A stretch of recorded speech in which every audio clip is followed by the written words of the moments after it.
अस्सलाम वालेकुम dear students. जी बेटा, नेक्स्ट हमारे जो लॉन्ग क्वेश्चंस के जो चैप्टर हैं सेकेंड ईयर के बच्चों के लिए खास तौर पे सेकंड जो पेयर हम लोग आज डिस्कस करेंगे लॉन्ग क्वेश्चन के लिए वो है बेटा चैप्टर नंबर 16 और चैप्टर नंबर 25। अब इसमें से कौन कौन से इंपॉर्टेंट लॉन्ग क्वेश्चंस आते हैं और उनको अटेम्प्ट कैसे करना है, उनको लिखना कैसे, उनकी हेडिंग्स आप लोगों ने कैसे बनानी है, अब उनकी तरफ हम लोग मूव करते हैं। तो फर्स्ट जो बेटा है डिस्क्राइब द पैराटोनिक मूवमेंट्स। खास तौर पे पैराटोनिक मूवमेंट की आगे फर्दर टाइप्स बेटा बताई गई हैं, वो ट्रॉपिक मूवमेंट्स हैं और नास्टिक मूवमेंट्स, ये दो इसके बेसिक टाइप्स बताई गई हैं। ट्रॉपिक मूवमेंट में इसके आगे डिफरेंट है, पहले ट्रॉपिक मूवमेंट्स का आप लोग हेडिंग देके उसकी डेफिनेशन लिखेंगे, फिर उसके बाद इसकी जो आगे टाइप्स के हेडिंग देके नीचे डिफरेंट टाइप्स लिख देंगे। थिग्मोट्रोपिज्म है, हाइड्रोट्रोपिज्म है, जियोट्रोपिज्म है, फोटोट्रोपिज्म है, ऐसे इसकी आप लोगों ने डेफिनेशन और साथ में एक एक एग्जांपल भी लिखते जाना है। और उसके बाद नास्टिक मूवमेंट में निकिनास्टिक, फोटोनास्टिक, ये डिफरेंट आगे भी इसकी टाइप्स हैं, वो भी आप लोगों ने फर्दर इसकी जितनी भी टाइप्स होंगी जो बोल्ड करके लिखी हुई हैं उनकी आप लोग हेडिंग बना के फिर आप लोग देन लिखेंगे इसको। उसके बाद क्वेश्चन नंबर 2 बेटा इसमें से बनता है explain the exoskeleton and it's formation in arthropods.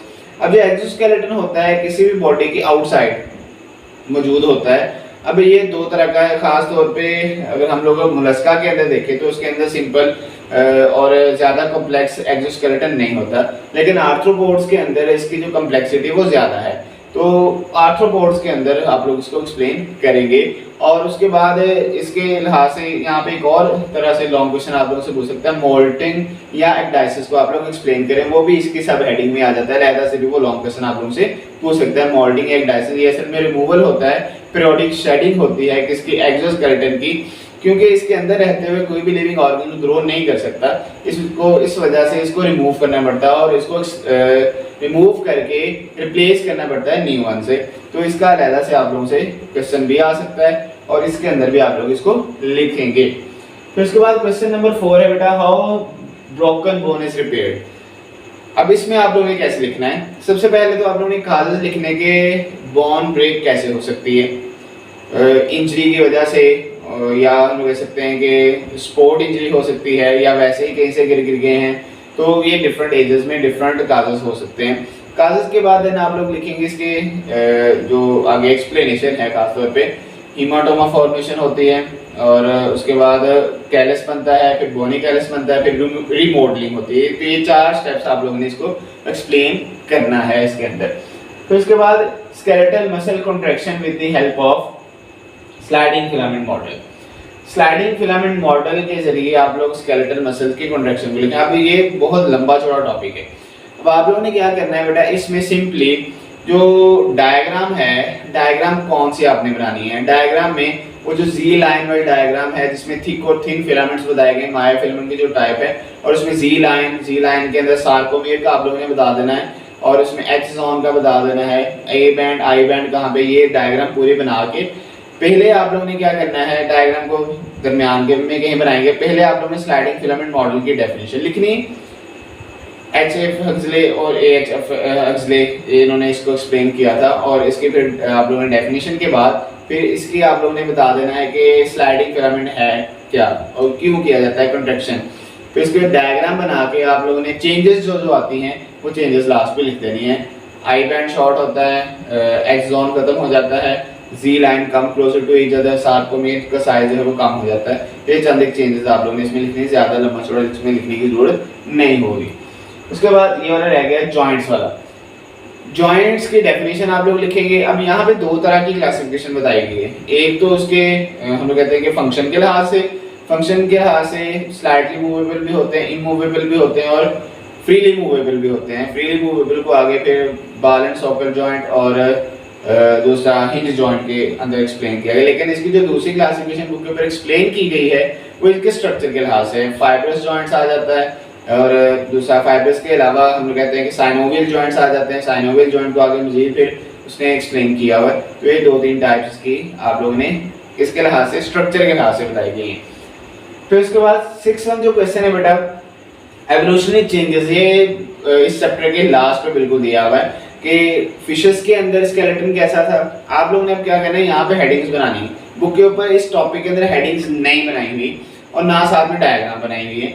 आप लोगों ने क्या करना है, 5 बड़े ग्रुप्स हैं। आगाज कहाँ से होता है, फिशेस से बेटा। तो फिशेस की सबसे पहले हेडिंग देनी है, उसका स्केलेटन कैसे का होता है, उसकी बॉडी कैसे की होती है, और साथ में एक स्ट्रीमलाइन बॉडी बना देनी है। फिर उसके अलावा फिशेस के बाद एम्फीबियंस आ जाते हैं। एम्फीबियंस और रेप्टाइल्स को इकट्ठा ही उसने एक ही पैराग्राफ में बताया हुआ है, क्योंकि इनकी बॉडी सेम है। एसिडिकल मूवमेंट कैसी मूवमेंट होती है वो आप लोगों ने इसमें एक्सप्लेन कर देना है। और उसके बाद फिर देन नेक्स्ट उसने बर्ड्स के हवाले से बात की है, बर्ड्स के अंदर किस तरह से स्केलेटन होता है, बर्ड्स की हेडिंग देके फिर, और लास्ट में मैमल्स के हवाले से बताना है आप लोगों ने कि उसके अंदर स्केलेटन की फॉर्मेशन किस तरह से होती है। तो ये 4 हेडिंग्स बना के फिर आप लोगों ने इसको एक्सप्लेन करना है, 4 से 5 हेडिंग्स। तो ये था चैप्टर नंबर 16 के चंद एक इंपॉर्टेंट बेटा लॉन्ग क्वेश्चन। इंशाल्लाह उम्मीद करते हैं कि इन्हीं में से आएंगे। तो उसके बाद इसके साथ जो पेयर है बेटा वो है चैप्टर नंबर 25 का। अब चैप्टर नंबर 25 एक देखा जाए तो बहुत इजी और इतना ज़्यादा कंसेप्चुअल भी नहीं है। ये पहले भी आप लोगों ने इसके बारे में पढ़ा हुआ है, लेकिन फिर भी क्योंकि हिस्सा है आप लोगों के लॉन्ग क्वेश्चन के स्कीम का, तो इस वजह से इसको तैयार करना ना भूलिएगा। बहुत ईजी ये चैप्टर है, इसको भी आप लोग अपने दूसरा प्रेफरेंस में रखिएगा। पहला जो इसमें आ जाता है बेटा, फूड चेन और फूड वेब में क्या फ़र्क होता है। फूड चेन और फूड वेब आपकी पहले तो डेफिनेशन लिखनी है, और एक और बात याद रखिएगा, अगर आप लोगों से डिफरेंस जब भी पूछ ले या कंपैरिजन पूछ ले तो आप लोग लाइन लगा के फिर लिखना है इसको। तो यहाँ पे भी लाइन लगा, एक तरफ फूड चेन लिख लेंगे, एक तरफ फूड वेब लिख लेंगे, दोनों की डेफिनेशन लिखेंगे। इसमें फिर ट्रॉफिक लेवल के आप लोग डेफिनेशन लिख सकते हैं, और साथ में डायग्राम भी आप लोगों ने फ्लो चार्ट बना लेना है और उसी के अंदर इसको एक्सप्लेन कर देना है। फिर उसके बाद जीरो सर्कल। अब ये 2-3 तरह से शॉर्ट क्वेश्चन आता है। सक्सेशन क्या होती है, इसके टाइप्स, और प्राइमरी सक्सेशन को एक्सप्लेन करें, या प्राइमरी सक्सेशन क्या है उसके टाइप्स को एक्सप्लेन करें, या तीसरा जो आप लोगों से पूछ रहे जीरो सर क्या है, क्योंकि प्राइमरी जो सक्सेशन उसके आगे 2 टाइप्स हैं, हाइड्रो सर और जीरो सर। तो जीरो सर को आगे उसने एक्सप्लेन किया हुआ है। जीरो सर में फिर आगे डिफरेंट कैसे असल में कम्युनिटी की डेवलपमेंट होती है वो उसने हेडिंग्स बना के आपकी बुक में लिखा, वैसे आप लोगों ने हेडिंग्स भी बनानी है। फिर उसके बाद नेक्स्ट वन जो है symbiotic relations of living organism. Symbiotic relations हैं कौन कौन से, उसमें कमेंसलिज्म आ जाता है, लाइकन्स आ जाते हैं, माइकोरिजल एसोसिएशन आ जाती है, पैरासिटिक एसोसिएशन है। तो इनको आप लोग एक्सप्लेन में से कोई एक भी हो सकता है या सारे भी आ सकते हैं। तो फर्दर आप लोग इसको भी एक्सप्लेन करेंगे एक एग्जाम्पल के साथ। तो इसके बाद लास्ट वन जो इसमें से लॉन्ग क्वेश्चन है बेटा, draw and explain the nitrogen cycle. Nitrogen cycle जब भी आप लोगों ने लिखना है तो उसकी जो साइकिल ड्रॉ करना है वो लाजमी करना है, आप लोगों को वो नहीं भूलना।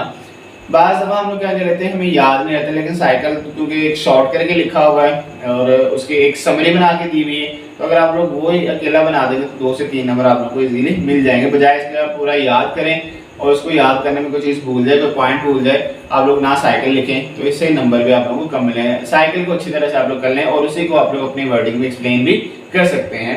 तो ये था बेटा चैप्टर नंबर 16 और चैप्टर नंबर 25 के इंपॉर्टेंट लॉन्ग क्वेश्चन। आइए मिलते हैं नेक्स्ट वीडियो के अंदर, जिसमें हम लोग अगले पेयर के जो लॉन्ग क्वेश्चन होंगे उनको डिस्कस करेंगे। अल्लाह हाफिज़।